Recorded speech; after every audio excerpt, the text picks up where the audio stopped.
I wasn't supposed to be here. Not at their grand party, not in the spotlight, not in their perfect little world.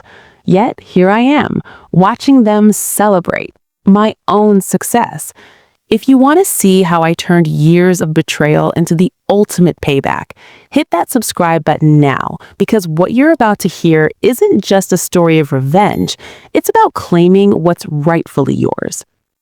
My name is Sophia Clark, and growing up in the Clark household was like living inside a museum of perfection. Every smile was rehearsed, every achievement carefully framed, and every conversation measured to impress outsiders.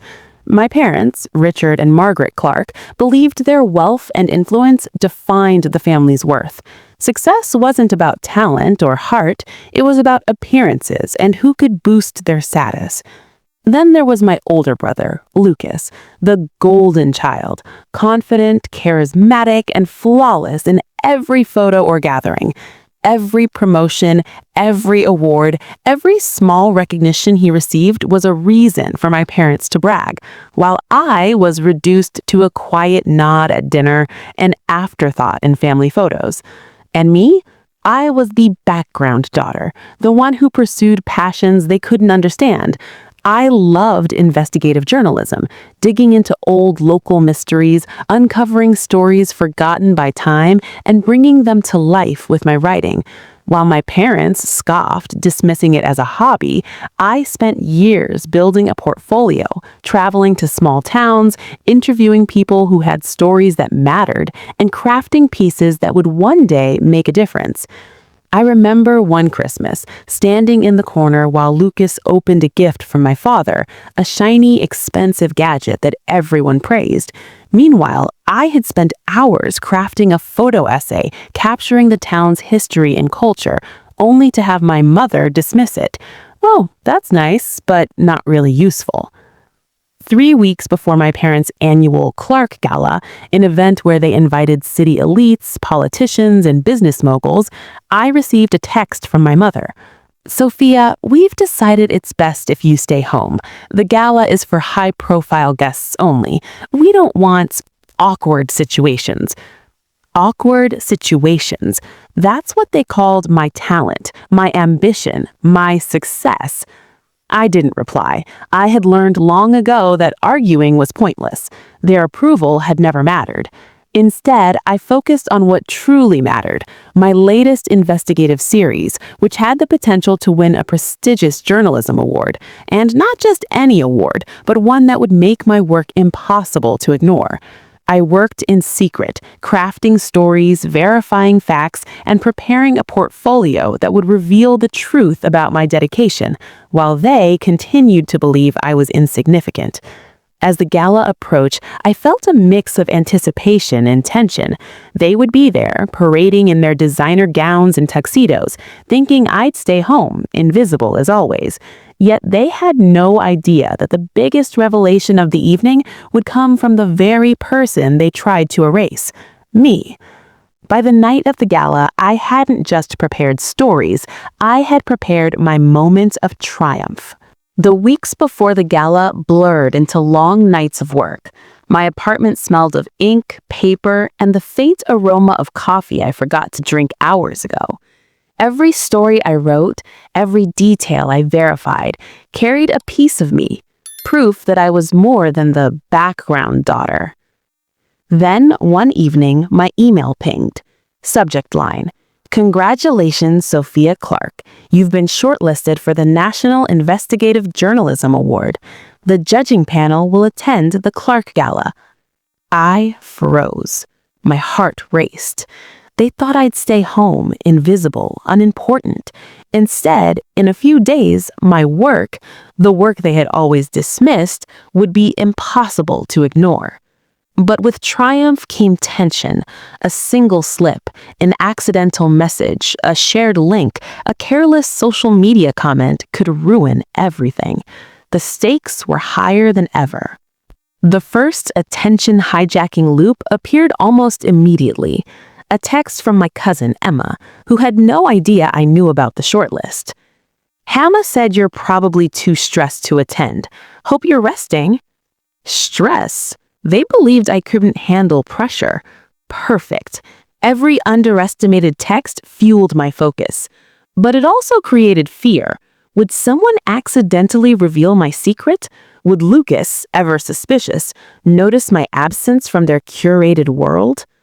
I shook it off.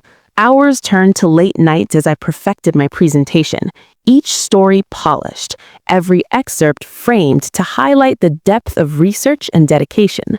This wasn't just work, it was proof of my existence, a statement that I had been quietly building something extraordinary while they were busy celebrating their perfect family.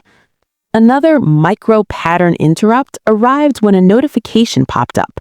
The city's elite magazine had published a pre-gala feature praising Lucas and my parents for organizing the event. Not a word about me. The irony burned. My family's spotlight would unknowingly illuminate my own work. Then came the second loop. Lucas sent a text. "Hope you're taking it easy, Sophia. Mom and Dad will be busy. Don't stress yourself unnecessarily." His condescension was delicious. He had no idea that I would soon outshine everything he thought defined the family's success. But the uncertainty remained. Would they recognize my contribution before the announcement? Would they finally see me, or would they keep me invisible forever? I added little strategic distractions on social media, misdirecting their attention with innocuous posts and carefully chosen updates. While they marveled at their own arrangements, I prepared the real centerpiece. The night before the gala, I rehearsed every detail. My stories were ready, my excerpts memorized, and my delivery polished. Every loop had done its work: tension, anticipation, curiosity. Every micro-pattern interrupt had hijacked the audience's attention. I smiled to myself. They thought I was absent, overlooked, irrelevant. But in reality, I was orchestrating a revelation so undeniable that no one, especially my parents or Lucas, could ignore it. By the morning of the gala, I wasn't just prepared, I was unstoppable. Every step I had taken in secret, every ounce of dedication had led to this moment. The attention loops had been set. Now it was only a matter of time before the first gap in their perfect illusion opened, and the truth about who really mattered came crashing through. The night of the gala arrived, and the city sparkled like it had been waiting just for this moment. Luxury cars lined the driveway, crystal chandeliers threw rainbows across polished marble, and my parents, ever the perfectionists, stood at the entrance, greeting their guests with flawless smiles. They were oblivious that the real spectacle had been quietly built by me. I lingered outside, dressed simply, unseen, a ghost in the grand hall of my own making. My phone buzzed relentlessly. Friends and acquaintances inside were sending pictures of glittering tables, floral arrangements, and Lucas standing tall, basking in praise. The first attention loop struck immediately. A message from my aunt, unaware of my shortlist. "Your parents are so proud of Lucas tonight. Hope you're comfortable at home." Proud of Lucas, not of me. I smiled at the irony. Every moment I stayed outside, every glimpse of the inside world drew the audience closer, questioning, will she intervene? Will they ever realize who the real force behind this event is? Inside, my parents were performing perfectly. My mother, in designer finery, radiated charm. My father, in his tailored suit, collected compliments like trophies. Lucas, the golden child, shone under the spotlight, completely unaware that the centerpiece, the very reason the event would be unforgettable, was my secret. Another micro-pattern interrupt. My phone buzzed with a message from Emma. "Emma just announced a toast in your absence. They're pretending you're sick again." Sick again. A convenient lie to erase my presence for years. My anger surged, but I kept it buried. Every insult, every dismissal had fueled months of preparation. Their ignorance was part of the plan. I moved to the kitchen, the hidden heart of the gala. My dishes, carefully plated and arranged, were ready like jewels in a crown. My signature pie, sauces, and desserts, every recipe a story, every flavor a statement, awaited the judges' tasting. Then came an information gap I had been waiting for, a whisper from a server to another, audible only to a few. Isn't it strange that these dishes are incredible? They must be from an outside chef. External chef. None of them suspected it was me. That tiny seed of doubt and attention hijack kept the audience guessing. Who is behind this? How could it be possible? The gala continued. Laughter, music, and applause filled the grand hall. Yet the tension outside the room, in my hidden presence, was electric. Every guest unknowingly admired my work, while my family remained trapped in their illusion of perfection. Then, another loop-triggering alert, a live social media post from a local blogger. The menu tonight is spectacular. Whoever the chef is, they are a hidden genius. The whispers spread. Curiosity mounted. Questions circulated among the elite. Who could this mysterious talent be? Finally, the competition committee arrived. My heart pounded as the head judge stepped toward the tasting table, clipboard in hand. Every day of preparation, every insult, every year of being ignored led to this exact moment. I inhaled, steadying my nerves. The first 45 seconds of judgment would determine everything, not just the win, but the revelation that the background daughter they had dismissed for years was the force behind the evening's success. And the audience, your viewers, were now on the edge of their seats, waiting for the moment of truth. The judges stepped in, sharp-eyed and poised, their expressions unreadable. I watched from the shadows, invisible yet entirely present. Every dish I'd prepared was a story, every flavor a declaration. The aroma of roasted herbs and delicate pastries drifted through the room, catching the attention of curious guests. Then came the first loop-triggering moment. One judge whispered, "This menu, it's extraordinary. Who created it?" No one answered. My parents were still congratulating each other, Lucas glowing in praise, completely unaware that the hidden masterpiece was my work. The tension was perfect. The audience, the high society guests, wondered, who is behind this brilliance? When will they realize? At 8:15 p.m., the head judge stepped to the microphone. The room hushed. Every eye turned. Every heartbeat quickened. Ladies and gentlemen, tonight's menu has been prepared by an exceptional talent. The flavors, the stories, and the preservation of tradition are unparalleled. We are proud to announce the winner of the Culinary Heritage Award. I held my breath. And next we have Olivia Martin. The room froze. Laughter and chatter halted mid-sentence. My parents' eyes widened. Lucas turned pale. Shock, recognition, panic. Another micro-pattern interrupt. My phone buzzed with messages from friends who had no idea I was present. Wait, Olivia? Are you here? How did she...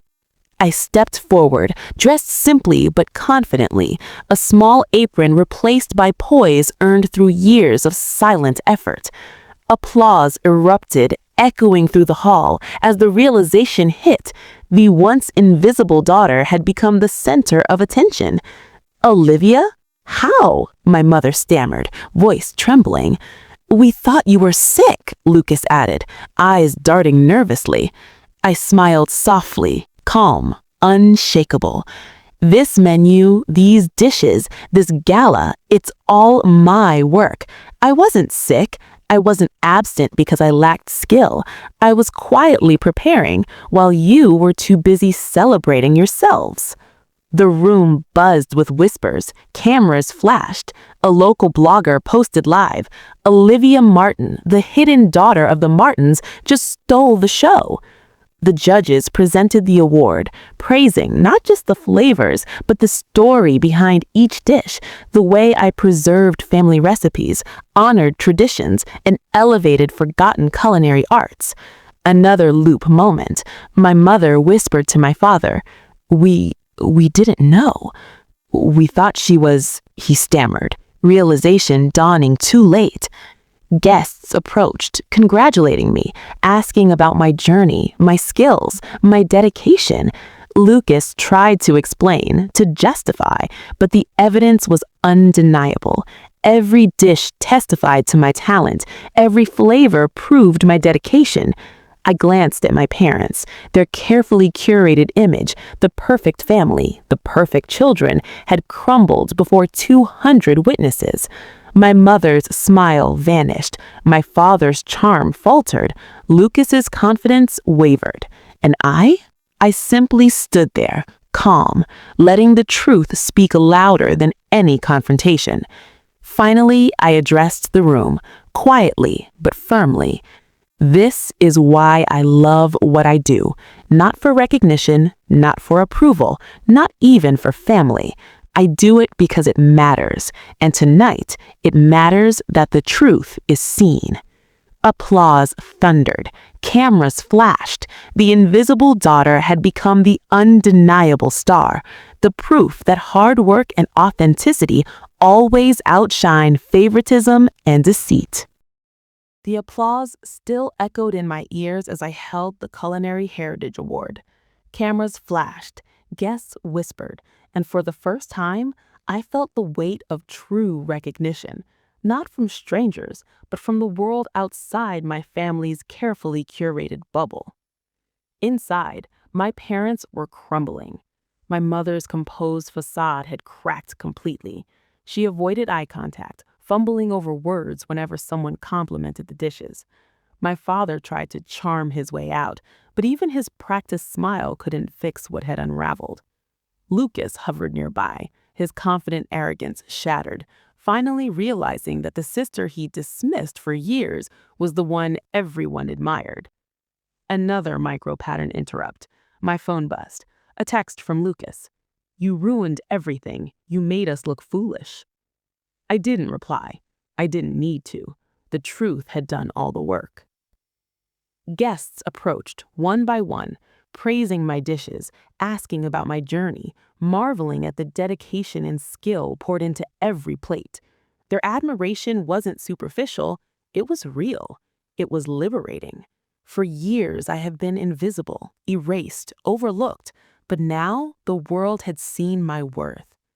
My parents attempted explanations, half-hearted, desperate, fumbling excuses about timing, social optics, or oversight, but the evidence was undeniable.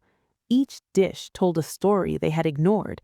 Every flavor shouted the talent they had dismissed. The room, meant to showcase their perfection, had instead become a testament to mine. Weeks later, the fallout continued. Lucas's arrogance cracked under scrutiny from family friends who had witnessed the gala. My mother's social standing quietly diminished among her elite circle. Even my father, who tried to control the narrative, learned that influence cannot cover neglect indefinitely. Meanwhile, invitations poured in. Culinary events, media interviews, opportunities I had only dreamed of. Irony wasn't lost on me. The family who tried to erase me had unknowingly built the stage for my success. But the biggest lessons were quiet, internal, and profound. Standing alone in my kitchen one morning, reflecting on the past, I realized years of neglect, favoritism, and comparison hadn't defined me. My parents' approval had never been necessary. My value had always been in my dedication, my skill, my authenticity. Another loop closed. The very people who dismissed me were now witnesses to my triumph, forced to acknowledge what they had ignored for so long. But I felt no vindictiveness. I felt peace. I realized two hard-earned truths. Self-worth isn't granted, it's claimed. Waiting for approval from those who refuse to see your value only delays your life. Talent and persistence always surface. Even hidden, the right moment, the right opportunity, and unwavering dedication will bring it to light. Every time I step into my kitchen now, every dish I create, I do it without fear, hesitation, or waiting for validation. The gala, the award, the family shock, they were proof of what I had always known. I am enough. I always have been. It wasn't about proving them wrong. It was about proving myself right. And in that realization, I finally understood. Life isn't about waiting for permission. It's about creating your own spotlight and walking into it unapologetically. Standing there, the city outside bustling with life, I smiled. Stories yet to be told, dishes yet to be created, paths yet to be walked. I was ready for all of it, unafraid, unstoppable, and completely unapologetically.